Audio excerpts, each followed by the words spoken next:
La Primera Guerra Mundial, también conocida como la Gran Guerra o la Primera Gran Guerra, fue un conflicto que se centró en Europa y empezó el 28 de julio de 1914 y finalizó un 11 de noviembre de 1918 cuando Alemania firmó el Tratado de Versalles, finalizando así el conflicto.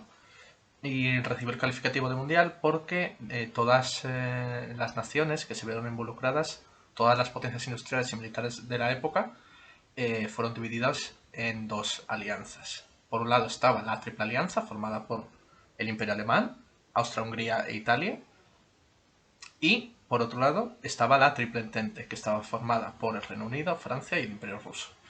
Ambos conglomerados de naciones sufrieron cambios y fueron varias de estas las que acabarían ingresando en las filas de uno u otro bando.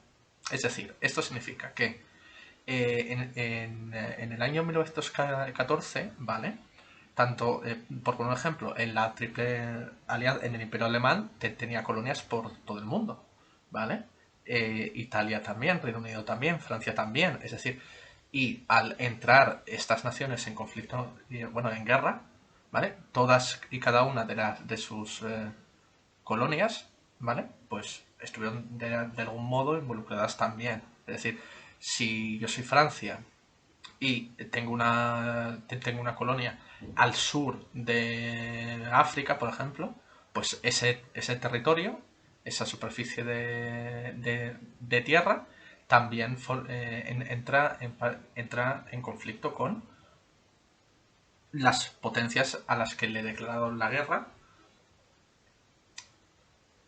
aunque no esté, digamos, en el frente como tal europeo. Es decir, afectaba también a cada uno de los territorios colonizados por cada una de las potencias. ¿Vale? Entonces, y luego, hasta antes del comienzo de la Segunda Guerra Mundial, ¿vale? Este conflicto se llamó Gran Guerra, ¿vale? No Guerra Mundial, porque fue la primera gran guerra en todos los niveles, nivel armamentístico, territorios, cantidad de personas que se vieron involucradas, todo fue tan grande que no era equiparable a cualquier conflicto previo. El 28 de... Bueno, espérate, que me he liado aquí con con el guión. Vale. Hay que destacar que el imperialismo que venían desarrollando desde hacía décadas atrás, antes de 1914, eh, la principal causa subyacente, el detonante, que bueno, en historia se conoce como detonante de un conflicto, lo que provoca dicho conflicto, es decir, digamos, para poner una metáfora es, tú tienes un vaso lleno de agua hasta el borde, pues echas un poco más de agua y rebosa el vaso. Pues la gota que colma el vaso y que da pie al inicio de una consecuencia. En este caso, el detonante se produjo el 28 de junio de 1914 en Sarajevo con el asesinato del archiduque Francisco Fernando de Austria a manos de un nacionalista serbio llamado Gavrilo Princip. Este suceso desató una crisis diplomática cuando Austria-Hungría dio un ultimátum al Reino de Serbia y se invocaron las distintas alianzas internacionales que se forjaron y se crearon en los años anteriores, ¿vale? Y en pocas semanas todas las grandes potencias europeas que estaban en guerra y el conflicto se extendió a muchas otras áreas geográficas, como ya he dicho antes. El 28 de julio los austrohúngaros iniciaron las hostilidades con el intento de invasión de Serbia, mientras Rusia empezaba a movilizarse. Alemania invadió Bélgica, que se había declarado neutral, ojo, ya empezamos a ver aquí cosas interesantes, y Luxemburgo en su camino a Francia, también Alemania.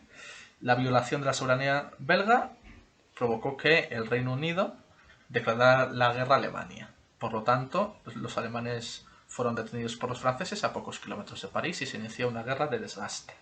¿Vale? Es decir, eh, vamos a ver, es decir, se construyeron tanto a un lado como a otro una línea de trincheras, agujeros y túneles cavados en el terreno, y esto provocó que durante bastante tiempo el frente no se moviera. ¿Qué es el frente? El frente es esa línea, pongamos una línea imaginaria, ¿vale? Que divide a un lado y a otro digamos, los dos equipos, ¿vale? Los dos naciones que intentan avanzar o hacer avanzar cada uno un frente, o sea, una línea. Conquistar un país, por ejemplo, es decir, imaginaros, por ejemplo, que queréis conquistar Suiza, pues por un lado están los suizos, ¿vale? Que quieren defenderse y por otro lado estáis vosotros. Entonces, según tú vas avanzando, vas cogiendo terreno, pongamos que tú eres Francia. Entonces, el territorio francés del país se va extendiendo, ¿vale? Progresivamente, cuanto más avances y se va eliminando ese territorio suizo. Pues esa línea, ¿vale? Que en el ejemplo que estoy poniendo está entre Suiza y Francia, por ejemplo, pues es una línea que divide el territorio conquistado por los franceses y el territorio conquistado y el territorio que mantiene Suiza. Y cuando el territorio suizo ya es inexistente porque lo ha conquistado totalmente Francia, pues ese territorio, ese país pasa a ser de Francia. Pues esto es lo mismo. El frente se estancó y no se movió durante mucho tiempo porque tanto un bando como otro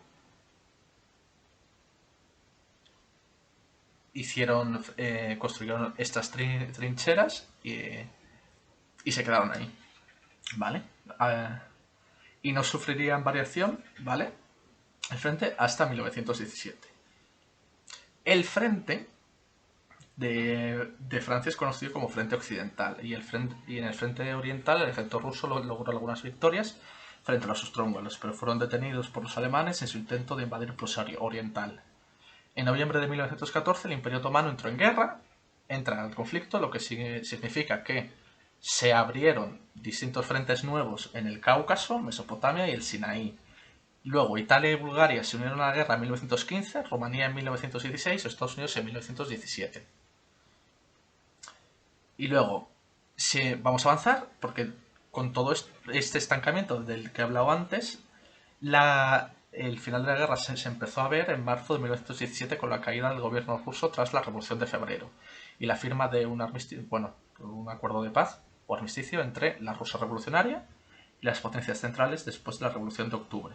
Es decir, el imperio ruso estaba en guerra, entró en la Primera Guerra Mundial y mientras estaba en la Primera Guerra Mundial empezó a cuajarse la Revolución Rusa. Eso llevó a una inestabilidad dentro del país que hizo que el Imperio Ruso se saliera del conflicto para intentar solucionar sus problemas internos. ¿Vale? Luego, el 3 de noviembre de 1918, el Imperio Austrohúngaro firmó otro armisticio. Tras una gran ofensiva alemana a principios de 1918 y luego a lo largo de todo el frente occidental, los aliados hicieron retroceder a los alemanes en una serie de exitosas ofensivas. ¿Vale? Que ya haré vídeos específicos de batallas específicas y conflictos específicos de la Primera Guerra Mundial. Este vídeo, bueno, que lo haré en tipo podcast, es en general de la Primera Guerra Mundial. ¿Vale? Los aliados hicieron retroceder a los alemanes en una serie de exitosas ofensivas, como ya he dicho antes, y Alemania, en plena revolución, solicitó un armisticio el 11 de noviembre de 1918, poniendo fin a la guerra con la victoria aliada. ¿Vale? A grandes rasgos, esto es un resumen. Luego, importante lo que pasó al final de la guerra. Los cuatro de los imperios desaparecieron, que fueron el alemán, el ruso, el austrohúngaro y el otomano. Y los que se crearon, los sucesores a estos, perdieron una parte importante de sus antiguos territorios, ¿vale? Mientras que los dos últimos se desmantelaron. Es decir, el austrohúngaro y el otomano desaparecieron permanentemente, ¿vale? Pero el ruso y el alemán, el ruso, al salirse antes de la guerra y firmar un armisticio, tuvo pérdidas, tanto en territorios, sobre todo en territorios, y el alemán fue el más castigado. ¿Vale? Entonces, Todo el mapa de Europa y sus fronteras, tras este conflicto, que cambiaron muchísimo y muchas de las naciones que formaban parte de esos imperios tomaron una soberanía propia o se independizaron y también, bueno, lo que he dicho antes de la Revolución Rusa, es decir, todos los conflictos internos y los problemas que tuvo Rusia internamente, ¿vale? Desembocaron en que pasó del Imperio Ruso a la Unión Soviética. Y bueno, tras negociaciones, el 28 de julio de 1900... ¿De julio o junio? Junio, creo que es junio. De 1919 los países aliados firmaron el Tratado de Versalles con Alemania. ¿Vale? Entonces, como resumen, ¿vale? Más de 9 millones de soldados y 7 millones de civiles murieron. Que eso era en ese momento el 1% de la población del mundo. O sea, ojo, ¿eh? ¿Vale? También se fundó la Sociedad de Naciones, que es la antigua ONU, o sea, es lo que luego fue la ONU tras la Segunda Guerra Mundial, pues tuvo un inicio conocida como la Sociedad de Naciones, que su objetivo era evitar un conflicto como este, pero no tuvo éxito, por lo que vino después. ¿Vale? Empezaron a alzarse los nacionalismos, en los países, toda Europa tuvo muchísimos problemas económicos, el auge del fascismo, y bueno, que ya desarrollaremos en otros vídeos. Y que todo esto al final desembocó en la Segunda Guerra Mundial.